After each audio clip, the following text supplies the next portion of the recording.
말씀 보겠습니다. 말씀은 창세기 3장 19절에 있는 말씀입니다.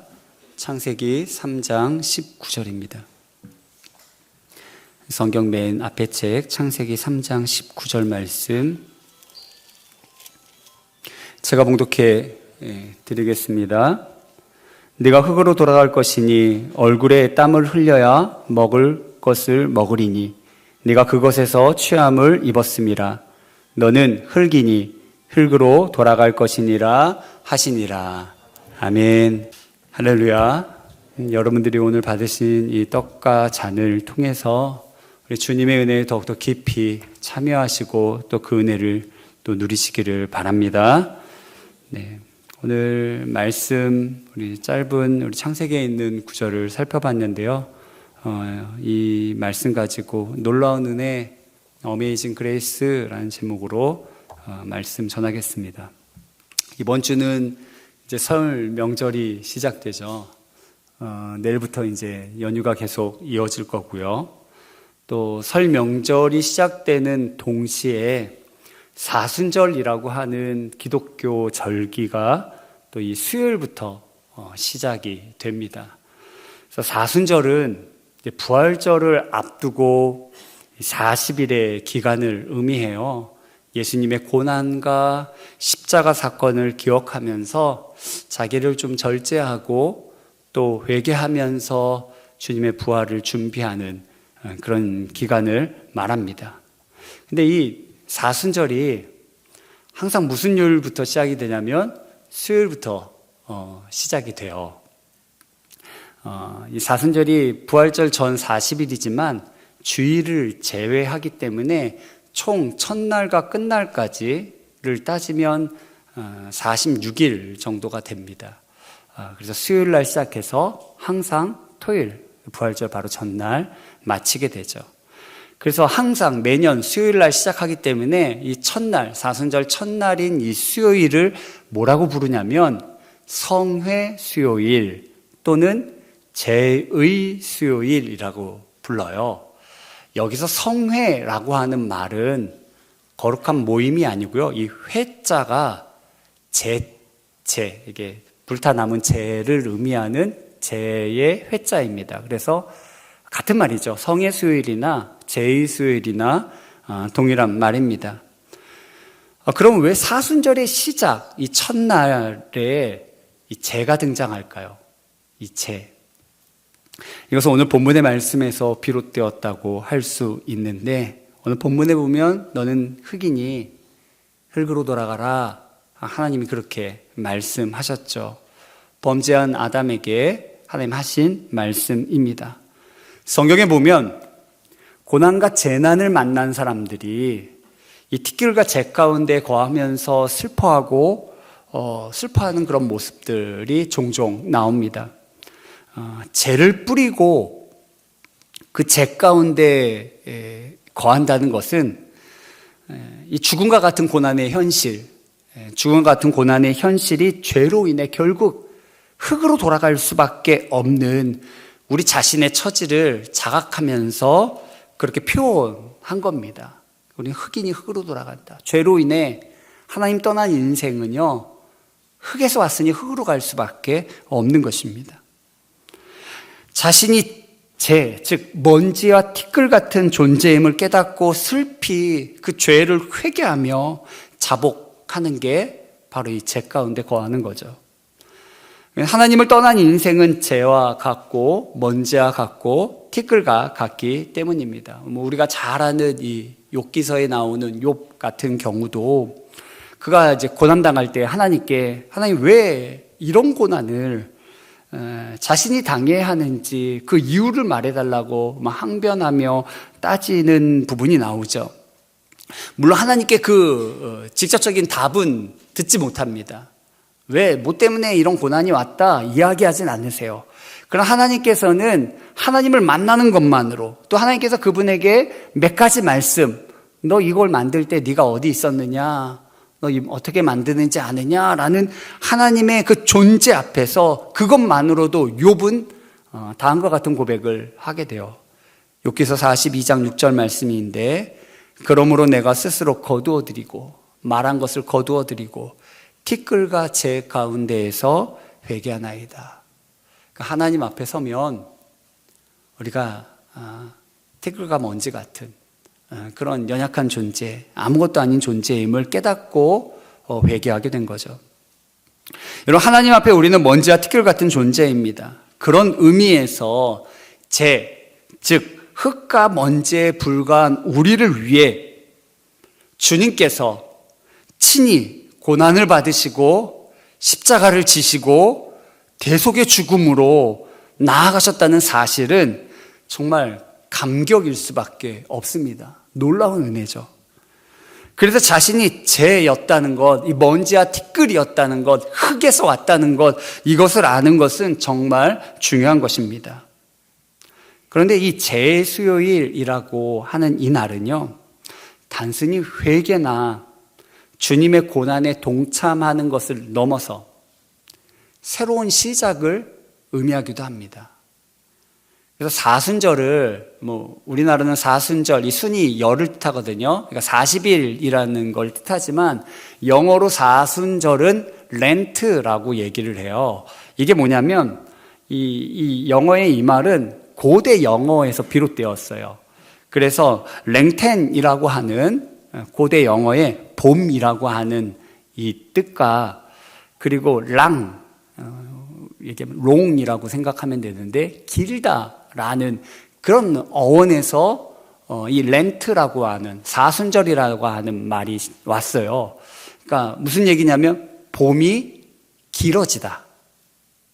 그러니까 사순절은 낮이 길어지는 시기를 뜻하는 것입니다. 죄 세월에서 긴 밤을 뜻하는 혹독한 겨울을 보내며 죄를 뿌리고 회개함으로 새롭게 봄을 맞이하게 된다는 것이죠. 여기서 봄은 예수 그리스도로 말미암아 주시는 생명을 뜻합니다. 주님이 친히 그 생명을 가지고 오시는 것이죠. 그러니 재수요일은 고난과 죽음만을 뜻하는 것이 아니라 새로움과 희망을 또한 열어주고 있는 것입니다. 그러니까 이번 주 이제 사순절을 앞두고 있는데요. 오늘 성만찬을 한 이유도 바로 그래서 이 사순절을 앞두고 우리 성찬에 저와 여러분들이 참여한 것입니다. 단순히 고난에만 동참하는 것이 아니라 그로 말미암아 새로운 봄, 생명을 맞이하기 위한 것이죠.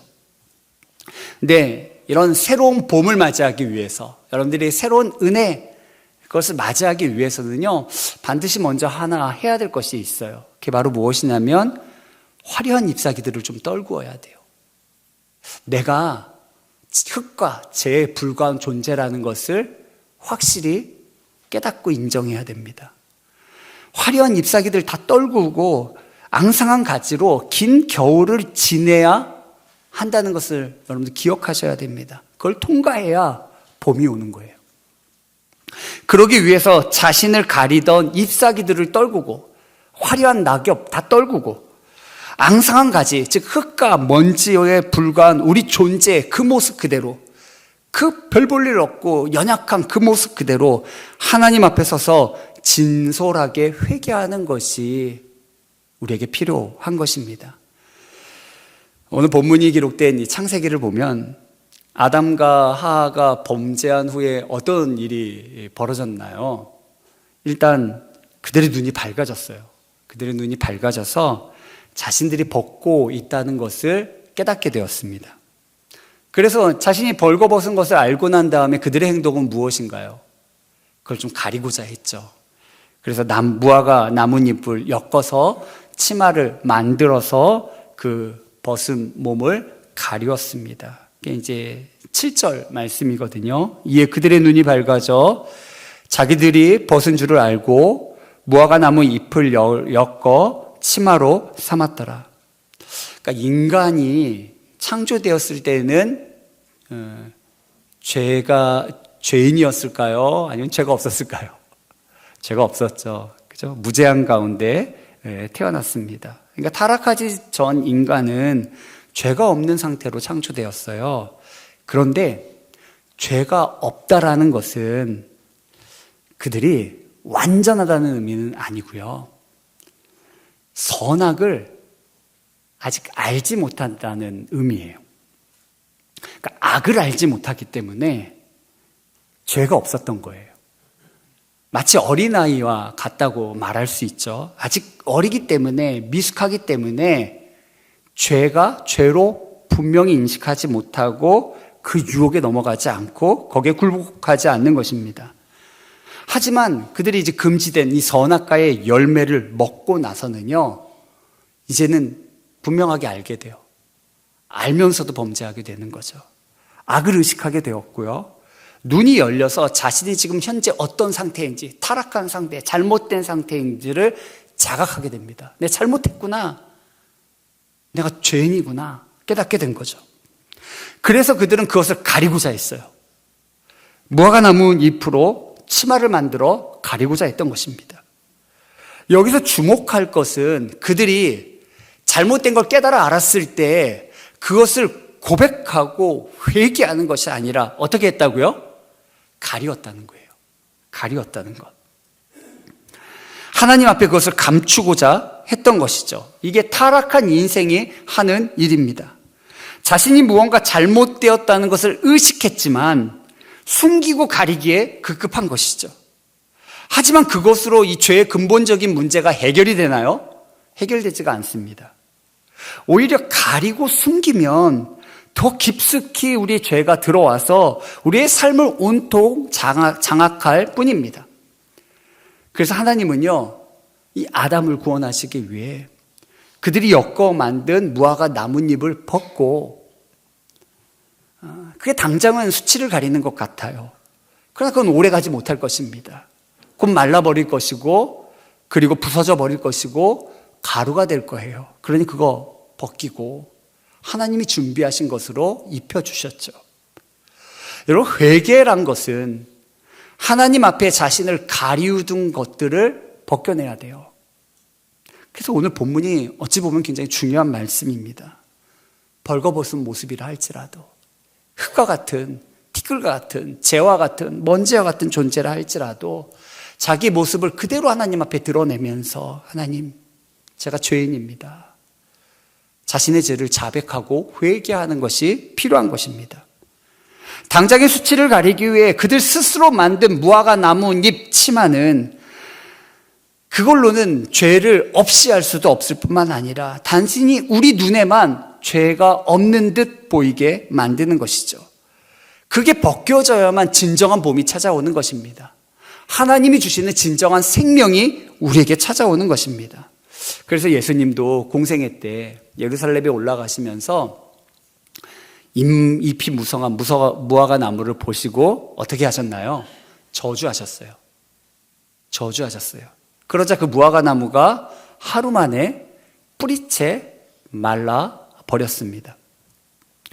예수님께서 왜 이 무화과 나무를 저주하셨을까요? 그것은 무성한 잎으로, 자신이 열매가 없음에도 불구하고 무성한 잎으로 그것을 가리고 있었기 때문이죠. 자신의 죄를 숨기는 것은 오히려 하나님의 은혜에서, 주님의 은혜에서 자기를 차단하는 것과 같습니다. 그러니까 우리가 진짜 은혜 아래 들어가려면요, 이걸 벗겨내야 돼요. 하나님 앞에 내 모습 그대로 진실하게 나아가야 하는 것입니다. 가리고 숨는 것이 아니라 오히려 하나님, 저 죄와 같습니다. 저 죄인입니다. 저 티끌과 같습니다. 저 먼지와 같습니다. 라고 주님 앞에 기꺼이 자신을 내어놓을 수 있어야 되는 것입니다. 진정한 봄을 맞기 위해서는 오히려 잎사귀들을 떨구어서 앙상한 가지만 남을지라도 거기에서 철저히 회개해야 되는 것입니다. 너는 흙이니 흙으로 돌아갈 것이니라. 자신이 흙과 티끌과 먼지, 죄에 불과한 인생이라는 것을 깨닫는 데서부터 진정한 회개가 시작되는 것이고요.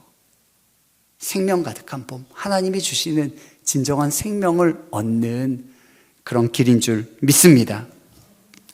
여기서 우리가 하나 더 기억할 것은 그런 죄인, 죄와 같고 티끌과 같고 그런 앙상한 가지와 같고 범죄한 인생일 수밖에 없는 우리를 하나님은 그냥 방치하시지 않으신다는 거예요. 아담이 범죄했을 때 하나님은 동산을 거니시면서 아담을 찾아 나서셨어요. 왜 하나님이 아담을 그토록 찾으셨을까요? 그에게 죄를 고백할 수 있는 기회를 주시기 위함이죠. 회개케 하시기 위함입니다. 하지만 이 아담과 하와는 어떻게 했나요? 무화과 나무 잎으로 가렸을 뿐만 아니라 하나님이 막 찾아서 막 아담아 어디 있느냐 이렇게 부르시니까 동산나무 사이에 숨어버렸습니다. 하나님의 낯을 피하여 자신을 숨겼어요. 또 결국 하나님이 찾아와 그들을 만나셨을 때에도 그들은 죄를 회개하기보다는 어떻게 했냐면 변명하기에 바빴습니다.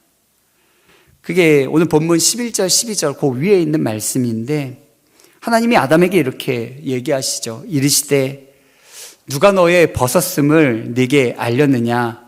내가 네게 먹지 말라 명한 그 나무 열매를 네가 먹었느냐? 아담이 뭐라고 대답합니까? 하나님이 주셔서 나와 함께 있게 하신 여자, 그가 그 나무 열매를 내게 주므로 내가 먹었나이다. 뭐 때문이란 거예요? 네, 여자 때문에, 하하 때문이라는 거죠. 심지어 그 여자를 주신 하나님 때문입니다 라는 것처럼 들리기까지 합니다. 모든 것을 변명하는데 상황 탓을 하고 있는 것이죠. 하와라고 다를까요? 13절 말씀에 보면 여호와 하나님이 여자에게 이르시되 네가 어찌하여 이렇게 하였느냐? 여자가 이르되 뱀이 나를 꿰므로 내가 먹었나이다. 누구 때문이라는 거예요? 뱀 때문이라는 거죠. 그러니까 자신의 책임을 누군가에게 전가시킴으로 자신의 죄를 좀 덜어내려고 하는 거예요. 변명은 그런 거거든요. 자기의 죄를 덜어내려고 하는 것입니다. 근데 덜어낸다고 죄가 줄어듭니까? 없어집니까? 해결됩니까? 그렇지 않아요. 그것은 단지 내 착각을 불러일으킬 뿐이지. 나는 이렇게 덜었다고 생각하니까 내 착각을 불러일으킬 뿐이지 죄의 근본적인 문제는요 해결되지 않습니다. 오히려 내가 착각하기 때문에, 난 덜어냈다고 착각하기 때문에 제대로 대처하지 못하는 거죠. 나뭇잎으로 가리는 것, 죄를 내가 선한 행위로 덮으려고 하는 것, 우리가 만든 나뭇잎으로 가리려고 하는 것, 그것도 죄를 없이 하지 못할 뿐만 아니라 또한 내 죄를 남에게 덜어내는 것, 이것도 죄의 근본적인 문제는 해결할 수 없는 것입니다. 오히려 우리가 착각하게만 만들어서 결국에 가서는 그 죄 때문에 더 큰 피해를 얻게 되고 파국을 맞이할 뿐입니다. 그러니까 핑계는요 참 무서운 거예요. 우리 옆분들하고 한번 인사해야 할까요? 핑계 대지 맙시다. 변명하지 맙시다. 하나님 앞에서는요 핑계할 것도 변명할 것도 없어요. 그냥 우리 죄인입니다. 저는 죄에 불과합니다. 먼지에 불과합니다. 솔직한 게 진짜 중요한 거거든요. 진실한 것. 그러나 그런 날 위해 찾아오시는 그 하나님을 만나는 것, 이게 중요한 것입니다.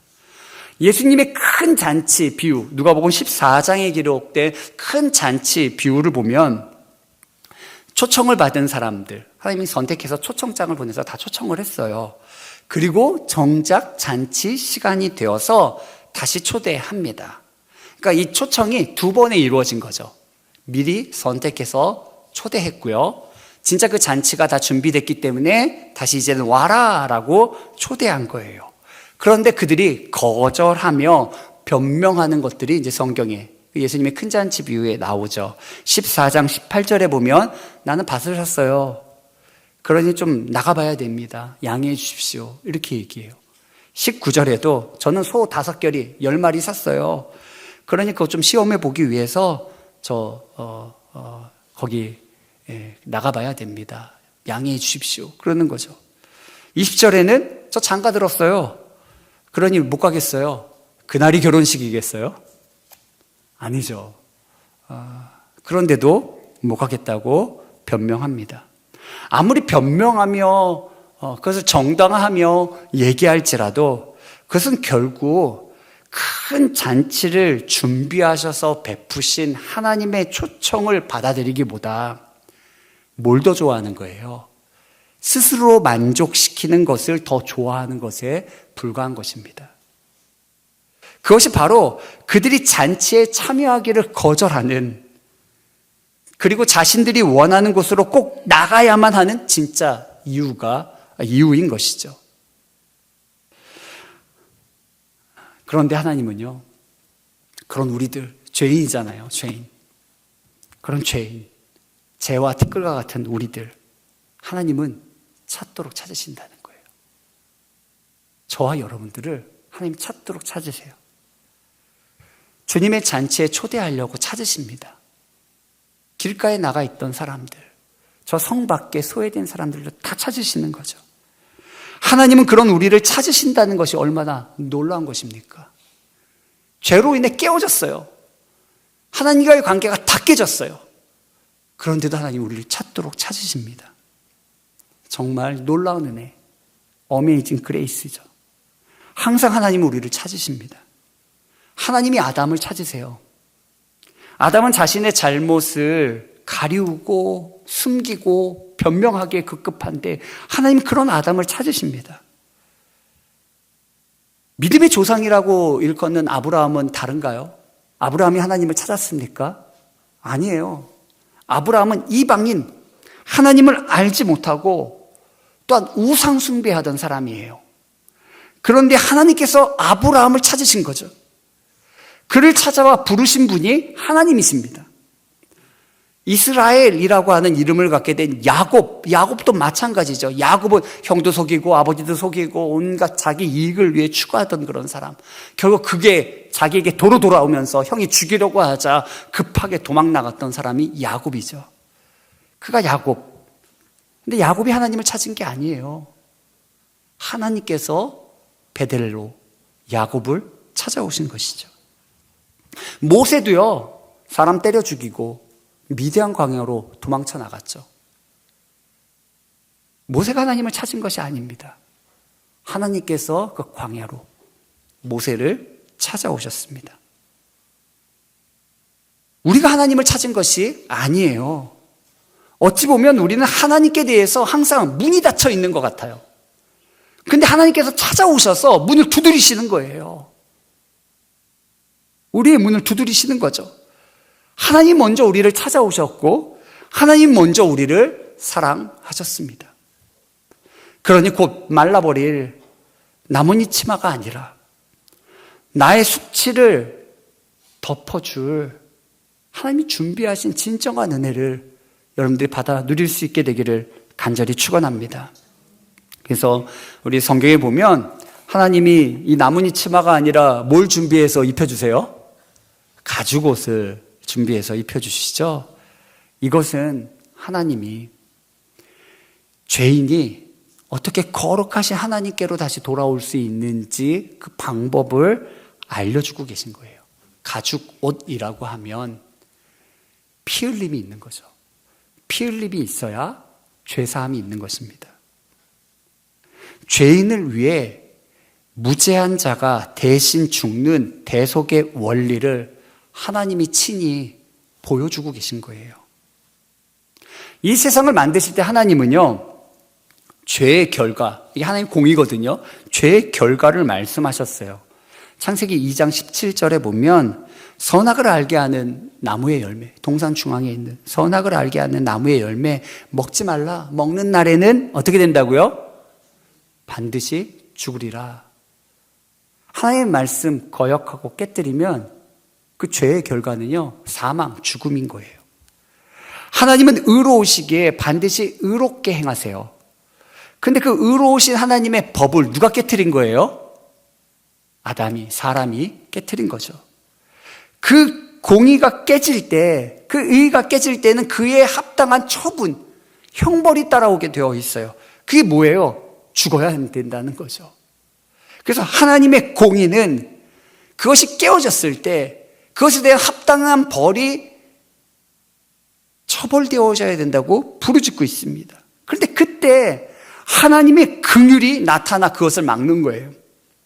그러니까 하나님의 의와 하나님의 은혜가 동시에 나타나는 거죠.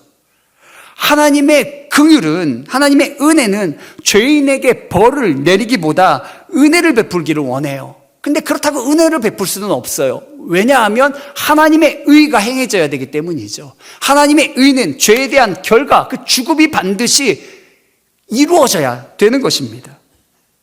그래서 하나님은 가죽옥, 어찌 보면 다른 존재가 죄인을 대신해서 죽임을 당하는 일을 행하셔야만 했던 거죠. 하나님은 아담과 하와를 위해서 가죽옷을 지어 입혀 주셨던 것입니다. 가죽을 얻기 위해서는 어떻게 됩니까? 동물이 죽임을 당해야 했어요. 생명이 먼저 취해져야만 했습니다. 피가 먼저 흘려져야만 했어요. 이런 방법으로 죄인의 수치를 가려줄 옷을 하나님께서 친히 준비하여 주신 것입니다. 가죽옷의 상징은 너무나 분명하지 않습니까? 그것은 바로 하나님의 아들 예수님의 죽음을 상징하는 것입니다. 날 대신하여 죽으시는 그 죽음을 상징하는 것이죠. 그러니 이것이 얼마나 놀라운 은혜입니까? 죄로 하나님 떠난 인생은요, 흑인이 흑으로 돌아갈 수밖에 없어요. 죄와 티끌과 먼지일 수밖에 없어요. 그런데 그런 인생을 하나님은 살리시고자 자기 아들을 내어주고 계신 것이죠. 그러니 가죽을 준비하시고 그것으로 옷을 짓고 그 옷을 우리 첫 조상들에게 입혀주신 분이 누구세요? 하나님이시죠. 사람이 한 일은 아무것도 없어요. 그 모든 일을 하나님이 다 이루고 계신 거죠. 다 준비하시고 다 행하시고 다 이루고 계신 것입니다. 더 놀라운 것은 하나님께서 행하신 그 일로 말미암아 타락, 죄에 불과하고 흙으로 돌아갈 수밖에 없는 우리가 역전된다는 거예요. 하나님이 역전시켜 주세요. 역전시키실 뿐만 아니라 더 좋은 것을 우리에게 주십니다. 우리는 실패한 그 자리에 하나님은 더 좋은 선물을 주심으로 승리케 하시죠. 승리를 주시는 것입니다. 너는 흑인이 흑으로 돌아가라. 하나님 떠난 인생은요, 흑일 수밖에 없어요. 그런데 이 흑을 하나님의 자리를 찬탈하려고 하는 뱀, 이 원수, 이 사단이 계속 공격할 것입니다. 그래서 하나님은 뱀에게 이렇게 얘기하죠. 너는 저주를 받아 배로 다니고 살아있는 동안 흙을 먹을지니라. 뱀은 흙을 공격하게 되어 있어요. 하지만 하나님은 그런 뱀의 공격에 우리를 그대로 방치시키지 않으십니다. 우리는 뱀에게 실패해서 공격받을 수밖에 없어요. 그런데 하나님은요, 뱀을 이길 승리를 우리에게 약속하세요. 창세기 3장 15절 말씀인데 좀 같이 읽어보실까요? 우리 함께 읽겠습니다. 내가 너로 여자의 원수가 되게 하고 내 후손도 여자의 후손과 원수가 되게 하리니 여자의 후손은 네 머리를 상하게 할 것이요 너는 그의 발꿈치를 상하게 할 것이니라 하시고. 여러분 보세요. 하나님께서 에덴에서 쫓겨내기 전에, 심판을 행하시기 전에 먼저 긍휼을 나타내셨어요. 그러니까 심판과 긍휼이 같이 나타나는데 하나님 긍휼을 먼저 보여주시는 거죠. 에덴 동산에서 쫓겨내기에 앞서 그들에게 복된 약속과 소망을 주셨어요. 여자의 후손이 와서 너를 넘어뜨리고 너를 죄인 되게 만든, 너를 흙으로 돌아가게 만든 그 뱀의 머리를 상하게 할 것이다. 그를 깨뜨려버리고 승리케 할 것을 약속하셨죠. 여자로 말미암아 죄가 들어왔어요. 그런데 여자로 말미암아 저주를 담당하고 제거할 자가 오는 것이죠. 여자로 말미암아 하나님이 예비하신 그 동산, 그 낙원을 잃어버렸는데 여자로 말미암아 하나님이 예비하신 동산, 저 천국을 되찾을 자가 여자의 후손으로 태어나는 것입니다. 그래서 우리 주님은요, 여자의 후손으로 태어나셨죠. 처녀의 몸으로 태어나신 것입니다. 뱀의 공격은 계속 이어져요. 흙을 공격하거든요. 아브라함 때 기근으로 죽이려고 했죠. 애굽왕 바로왕 때에는요, 모든 사내 아이들을 죽이라고 명령했습니다. 홍해에서는요, 애굽 군대들이 찾아와 뒤쫓으며 죽이려고 추격해 달려들었죠. 약속의 땅에서도 가나안 사람들은 끊임없이 공격을 계속해 왔습니다. 에스더서에 보면 하만이라고 하는 사람을 통해 유다 모든 사람들이 다 멸절될 위기에 놓이죠. 뱀은요, 흙과 같은 존재, 이 죄인을 공격해요, 참소해요, 죽이려 들어요. 이 세상 끝날 때까지 뱀의 공격과 짐승의 공격은 계속 이어질 것입니다. 그러나 하나님 우리에게 약속하고 하나님 우리에게 소망을 주시죠. 여자의 후손, 처녀의 몸에서 나실 메시아를 통해 뱀의 머리를 깨뜨리신다는 거예요. 물론 여자의 후손도 발꿈치가 상하는 일이 벌어질 것이라 말씀하죠. 그것은 바로 우리 주님의 고난과 십자가입니다. 이사야 53장 5절 말씀, 그가 찔림은 우리의 허물 때문이요 그가 상함은 우리의 죄악 때문이라. 그가 징계를 받음으로 우리는 평화를 누리고 그가 채찍에 맞음으로 우리는 나음을 받았도다. 여러분, 뱀의 머리는 깨어지는 줄 믿습니다. 언제 깨어질까요? 십자가 부활로 인해 시작되었고요, 주님이 다시 오실 때 완전히 이루어질 것입니다. 그래서 요한계시록에 보면요, 요한계시록 20장 2절에서 3절 그때 보면 주님이 용을 잡으니 곧 옛 뱀이요 마귀요 사탄이라 잡아서 1000년 동안 결박해서 무저갱에 던져놓고 잠근다. 그래서 천년왕국이 시작되는 걸 얘기하고 있는 거죠. 그리고 좀 뒤에 넘어가면 10절, 그 천년왕국이 지나가고 나서 또 그들을 미혹하는 마귀가 불과 유황못에 던져지니, 무저갱이 아니라 불못에 던져져요. 거기선 나올 수 없습니다. 거기는 그 짐승과 거짓 선지자도 있어서, 즉 마귀, 옛뱀, 뱀과 짐승, 거짓 선지자도 거기에 영원한 벌에 처해져서 괴로움을 받게 된다고 말씀하고 있죠. 오늘 저와 여러분들이 주님의 은혜를 붙드는 분들이 꼭 되시기를 간절히 축원합니다. 가린다고 가려지지도 않고요, 내가 덜어낸다고 덜어지지도 않습니다. 진정 이 죄의 문제를 해결하는 길은 내가 죄 가운데 거하며, 하나님 저 흑인이 흑으로 돌아갈 수밖에 없는 죄인입니다. 그런데 그런 날 위해 친히 예비하시고 준비하시고 가죽옷을 지어 입혀주시는 하나님, 날 찾도록 찾으시며 내게 너무 놀라운 사랑을 베풀어 주시는 그 하나님을 붙드는 저와 여러분들 되기를 간절히 축원합니다. 내가 찾는 것이 아니고요, 하나님이 찾으세요. 하나님이 준비하시고 하나님이 주십니다.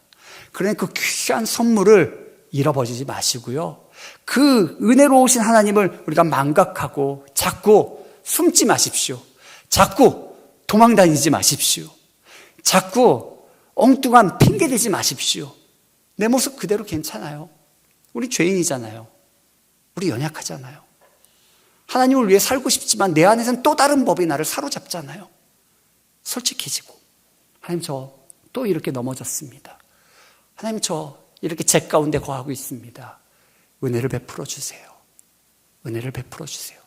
주님의 그 놀라운 사랑과 은혜로 날 덮어주세요. 내 삶에 있던 이 마귀의 모든 권세를 주님 깨트려 주세요. 그렇게 주의 은혜를 붙들 때 주님의 놀라운 은혜가 저와 여러분들에게 임하게 될 줄 믿습니다. 네. 우리 시간이 좀 갔지만 우리 잠깐만 통성으로 우리 함께 좀 기도하실까요? 신앙생활은 진실한 게 중요합니다. 겉으로 아무리 꾸며도 소용없어요. 우리가 꾸미는 것은 마르고 부서질 뿐입니다. 오히려 그것은 주님이 저주하세요. 진정한 하나님의 은혜에서 우리를 멀어지게 만들기 때문입니다. 죄인이어도 괜찮고요, 죄와 같은 흙과 같은 인생이어도 괜찮습니다. 진실하게 하나님, 이런 나를 사랑하시는 주님께 부르짖어 간구하십시오. 하나님, 죄인된 날 위해, 하나님과 원수된 날 위해 보내셨던 그 예수님 안에서 날 새롭게 해 주옵소서. 나를 공격하는 그 원수를 깨뜨리시는 분이 주님이십니다. 그러니 나도 그 승리를 얻는 자 되게 해 주십시오. 이렇게 이 시간 주님의 이름 한번 부르짖고 우리 통성으로 우리 함께 기도하겠습니다.